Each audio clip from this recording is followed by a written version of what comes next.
The only love story that makes Twilight look good. Twilight fan fiction. Yeah, the films I recommended are better than being roped into this.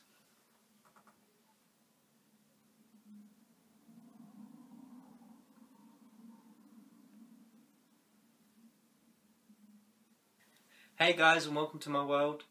So, I've got my Amazon Instant Video picks to you this week. Now here's my Netflix. So the first film I watched was I Wish You Was Here, and I absolutely loved this film. This film was great. It's directed and stars Zach Braff, who you all know and love as JD from Scrubs. I believe he also wrote this film with his brother, which is nice to know. I loved this film from the beginning to the end. It hooked me straight away, despite the poor CGI in this sort of daydream sequences, which aren't bad. It's not bad at all. It adds to Zach Braff's character. They're cool. You understand why he's having them. So yeah, so this film is basically about a dad bonding with his children. He's a struggling actor trying to get roles and small jobs. And then they can't afford to pay for the kids to go to the private school, so he decides to homeschool them.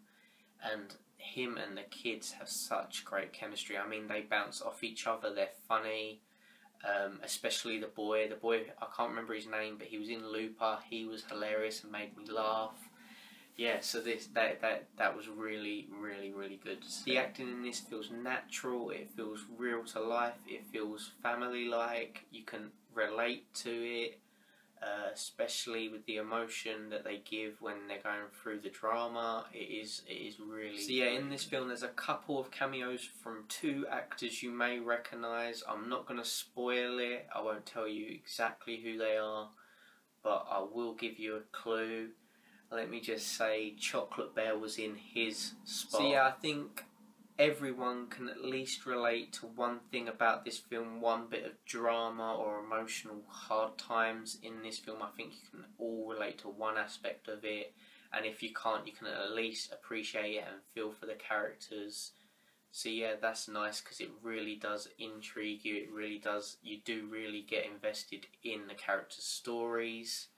So yeah, this that was film great. Really does show that being brave in hard times and being there for each other in the hard times and the struggles and the drama, it shows that it can all pay off and make things a lot better, which made me absolutely love this film. I adore this film. It is great. I highly recommend checking it out. So guys, if you're looking for something to watch on Netflix, go watch this. It is. So the next film I watched was another dramatic film. It was A Long Way Down. Now, so this film stars Pierce Brosnan, Imogen Poots, Aaron Paul, Toni Collette. It has a great cast. This cast is great, and they surprisingly have great chemistry with each other. It's really fun to watch. Again, the acting's well done. This film is written so well. I mean, it's quite emotional, the storyline. So I'm glad to see Aaron Paul and Imogen Poots acting well together with good chemistry in a film that is good and not that traffic jam heap of a wreckage, Need for Speed. I checked that out on Amazon Instant Video. If you want to see that video, yeah, I'll put the link in somewhere over here and in the description box below, so you can check that out of what I watched on there as well this week. Yeah. This film is well written, well acted, with an engaging story. The drama, I mean, it is emotional, but it's subtly funny. I mean, 1 minute things could be good for the four characters, and then it just goes and gets confrontational, and it's hilarious to watch.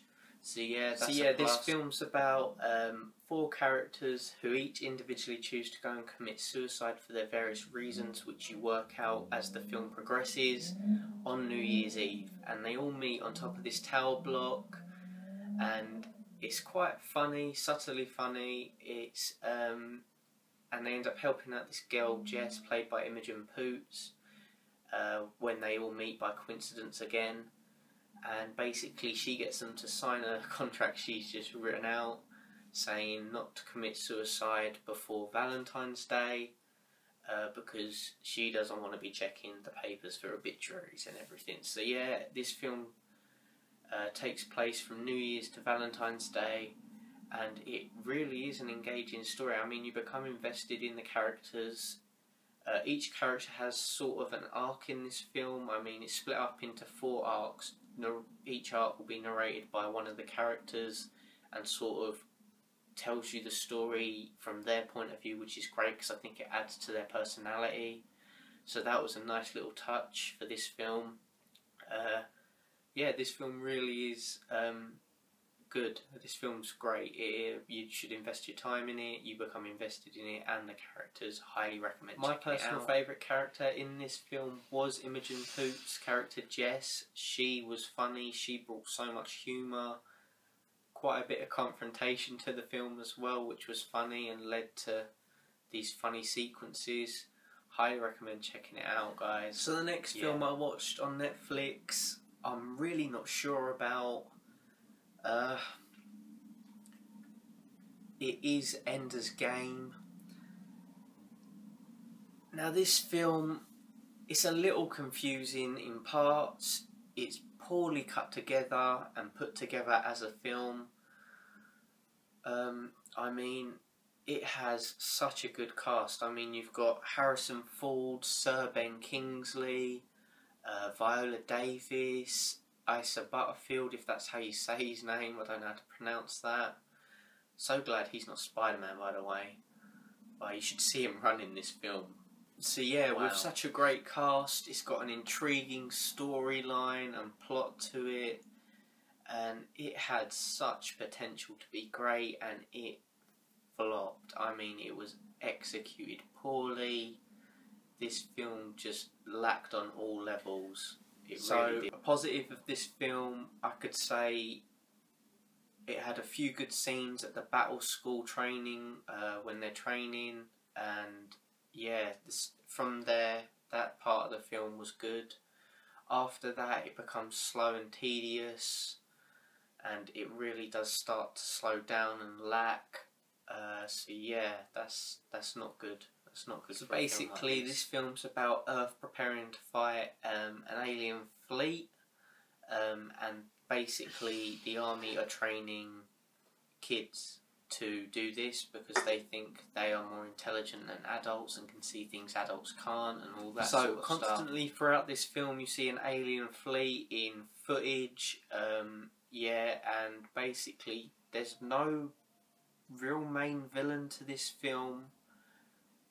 Or up until the last 20 minutes you don't see a real main villain other than the alien fleet, and when the reveal does happen in the last 20 minutes of this film, you just saw it coming straight away. I mean, throughout this film, you sort of, well, I expected it. I guessed sort of that it was going to go that way, and it did, which isn't great for a movie. You don't want to know what's coming or expect it and just work it out from the beginning of the film.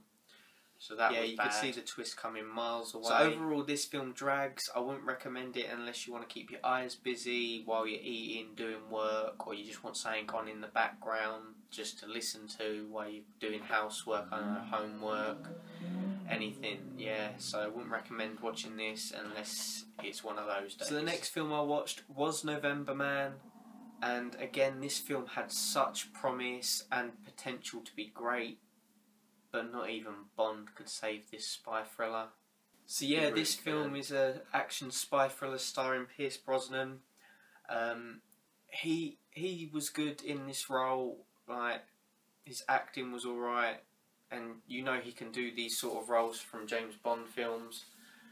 But other than that, this film lacked anything. I mean, the action sequences had no oomph. They weren't great. It had one good scene that was more intense than any of the other action sequences, and that was to do with Russian roulette, which was cool. Other than that, it's not really got anything going for it. So the film was tedious, it dragged, the plot was sort of sloppy, it had a bad script. I mean, this film fell as hard and landed as flat as 006 in GoldenEye. That's how bad it is. So yeah, guys, don't recommend checking out November Man. You can completely skip past this when you're browsing Netflix.